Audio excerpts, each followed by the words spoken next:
and Chopin and Wagner, and I heard this stuff and I was like, man, the guys that were my heroes, this is the shit that they would be doing now if they were alive.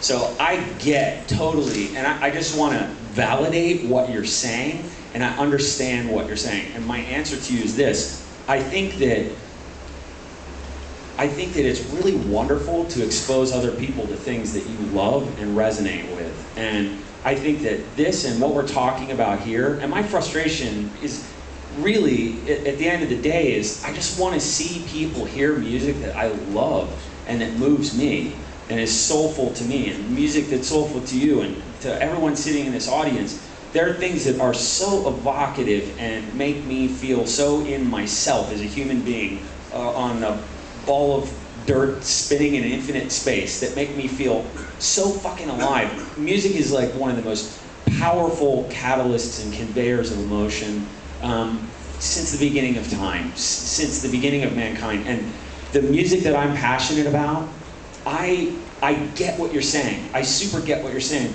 I just want to kind of invite you to think maybe that it's wonderful to share what we love and we like to keep close to the vest with other people because it can enrich their lives. And I think that that's what we're talking about here is bringing to people's attention music that is moving and makes you want to move your body or makes you want to sit down and have a meaningful conversation with someone you love, whatever it is, that this music is moving. You're moved by it, I'm moved by it, the guys sitting here are moved by it, people, I hope in the audience, are moved by it, and I think that that's what all of us collectively participating in something like NARIS is about, is exposing other people to things that we love, not dumbing it down and homogenizing it, and not giving accolades to people because they remix some big pop artist, but really pushing as a community for music that is meaningful to be shared. I don't want to jump ahead of anyone, but I do want to address your question. I want to ask you a question, and I want to tell you about somebody who's been involved with electronic music ever since it first registered. Happens to be me. My question to you is, if the music that you like, soulful house, whichever track is your favorite, if it is awarded a Grammy, does that take it away from you? Honestly, it does.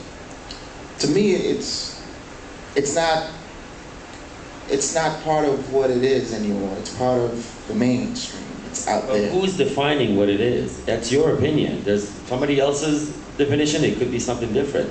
Somebody's dream could be to win a Grammy with a soulful house. Somebody's dream could be, I just want to sit in my basement. You have dance studios across the state that are filling up every Friday night, every Saturday night. DJs come in, they set up, dancers come in, house dancers, breakers, graffiti artists, everybody that's part of the underground come and fill up these dance studios every weekend, and they hear their music.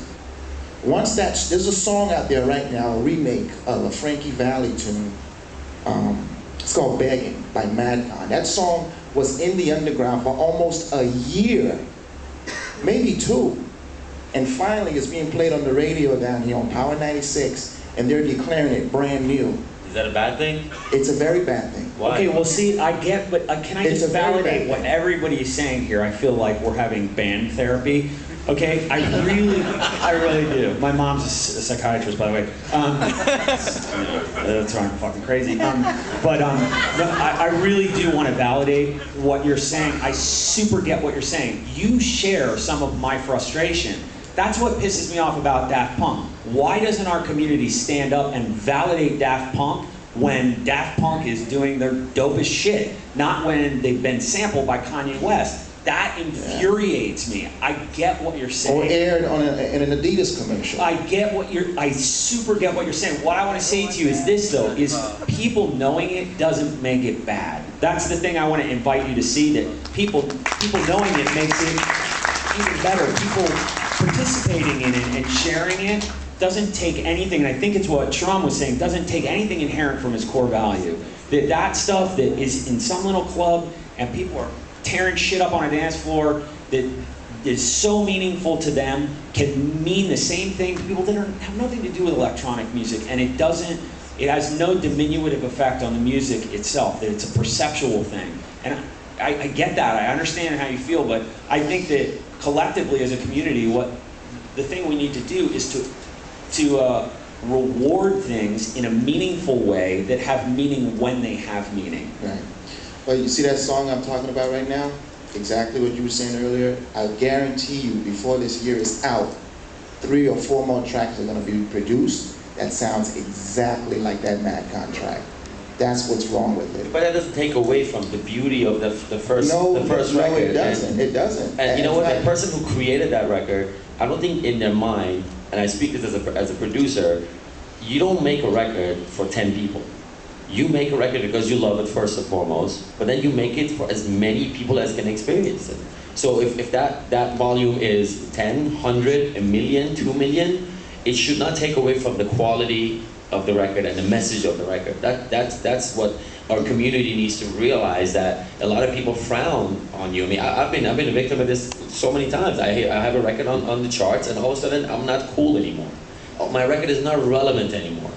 And all of a sudden, like, and I do a relevant record in their mind, and they're like, no, he's trying too hard. You know, it's just like everybody's ready to like criticize and make an opinion, but they don't really give that record and what it did the respect and the life that it should have. But this is exactly what he's saying, again, to validate you. Like, why can't we acknowledge that guy that made that record right now? Yeah. Why do we have to wait for this for this like kind of cultural saturation, this tipping point of a bunch of people that really, for all intents and purposes, don't know the cultural significance of that very record you're speaking of? And furthermore, that guy, and this is what he's saying, and I don't want to be putting words in your mouth, so please correct me if this is not what I heard you say you're feeling.